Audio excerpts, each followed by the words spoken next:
over in the UK, the race to replace Boris Johnson as the new UK Prime Minister is heating up.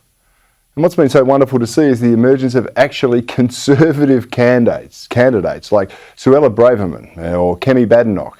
Kemi especially has staked her campaign on the need to fight the culture wars. So joining me now are two of the most unwoke people from around Sydney, Sky News contributor Joe Hildebrand and Policy Director of the Institute of Public Affairs, Gideon Rosner. Gentlemen, I'll call you that because it's not PC. I think I am. Gideon, yes. Let me start with you. There's been plenty of jostling for the top job in the UK, but a real positive has been to not only see the emergence of actually conservative candidates, but if polls are to be believed, they're actually being embraced by the electorate.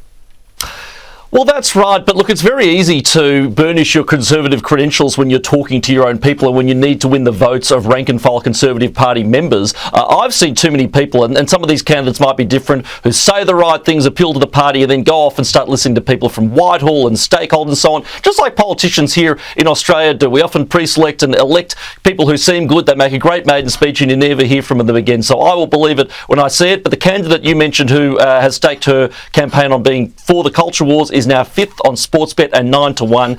Those aren't bad odds. It's good to see some candidates coming from outside who might do a little bit better than Johnson was, because once upon a time he was a good Conservative candidate too, and look what happened there. That's exactly right. And Joe, talking of pleasant anti-woke surprises, Camilla, the Duchess of Cornwall and wife of Prince Charles, of course, has actually taken a stab at woke gender ideology in her 75th birthday speech this week in London. Have a look. Ladies and gentlemen, if I'm allowed to call you that, good afternoon. Now, Joe, I didn't know that I could warm to Camilla quite as much as I have with that simple line. She's got a great sense of humour. It's amazing, isn't it? That's right. Charles must have been out talking to the plants and Camilla thought, well, now's my time to shine.